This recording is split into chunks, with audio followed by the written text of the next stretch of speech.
Good afternoon. இன்றைக்கி ஒரு விஷயத்தை பேச போகிறோம். என்ன அப்படின்னாக்கா, பாஸ்ட் க்ளோரி.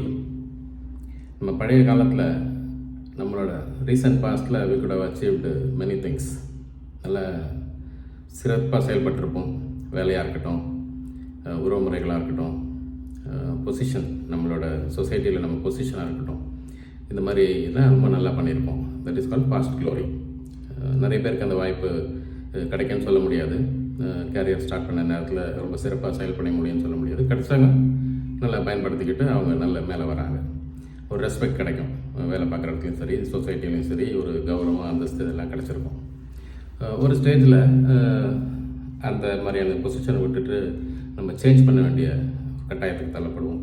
ஏதோ ஒரு காரணம், ஒன்று லொக்கேஷன், இல்லை பெட்டர் ப்ராஸ்பெக்ட்ஸு, அப்படி இல்லைனாக்கா அடிஷ்னலாக படிச்சிருப்போம், இல்லை அந்த வேலை பிடிக்கல, மொனாட்டனஸாக இருக்குது அப்படின்னு சொல்லிட்டு நகர்ந்து போக முயற்சி பண்ணியிருப்போம்.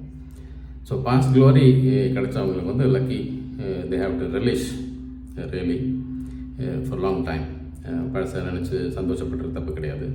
ஆனால் நம்ம வாழ்க்கை முழுக்க அப்படியே போகணும்னு சொல்ல முடியாது.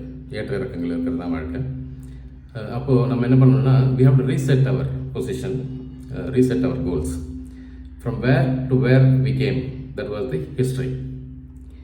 அது வந்து யோசிச்சு பார்த்துக்கலாம், சந்தோஷப்பட்டுக்கலாம், அதுதான் பண்ண முடியும். ஆனால் ப்ரெசன்ட் சுச்சுவேஷனில் where we are to, where we have to go, where we have to go அப்படிங்கிறது வந்து முடிவு பண்ணால் அதுக்கு reset your goals, present circumstances தகுந்த மாதிரி நம்மளை மாற்றிக்கணும். அப்போ தான் வந்து இருக்கிற காம்படிஷனில் மீறி மேலே வர முடியும். அதுலேயும் சிறப்பாக செயல்படலாம். அந்த ரீசெட்டிங் கோல்ஸ் தான் வெரி இம்பார்ட்டண்ட். ஷார்ட் டேர்ம் கோல்ஸா, லாங் டேர்ம் கோல்ஸா, இல்லை அதுக்கு என்ன மாதிரியான என்ன தயார்படுத்திக்கணும், எப்படி பேசணும். போன வருஷம் பேசுனதுக்கும் இந்த வருஷம் பேசுகிறதுக்கும் கொஞ்சம் இம்ப்ரூவ்மெண்ட் இருந்திருக்கும். பிகாஸ் அனுபவம் நல்ல பாடங்களை கற்றுக் கொடுத்துருக்கோம்.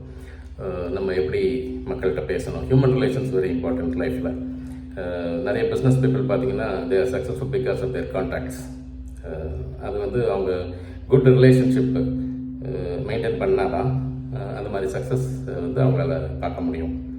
ஸோ நம்மளும் இப்போ இருக்கிற வருங்காலத்துக்கு ஏதாவது சேஞ்சஸ் அண்டர்கோ பண்ண வேண்டிய சுச்சுவேஷன் ஏற்பட்டால் we have to reset our goals, we have to replan everything. எப்படி நம்ம அதை பண்ண போகிறோம் அப்படிங்கிறதெல்லாம் பிளான் பண்ணிக்கிட்டு பழைய அனுபவங்களை யூஸ் பண்ணிக்கலாம். நம்ம சக்ஸஸை நினச்சி பார்த்து அங்கே அந்த மாதிரி இருந்தோம், அதே மாதிரி இருக்கிறதுக்கு முயற்சி பண்ணலாம். பட்டு according to the present situation தான் நம்மளை டிசைன் பண்ணிக்கணும். Try to do that. Good luck. நம்ம சேனலை சப்ஸ்கிரைப் பண்ணாதவங்க சப்ஸ்கிரைப் பண்ணிட்டு பாருங்கள், கமெண்ட் பண்ணுங்கள், ஷேர் பண்ணுங்கள்.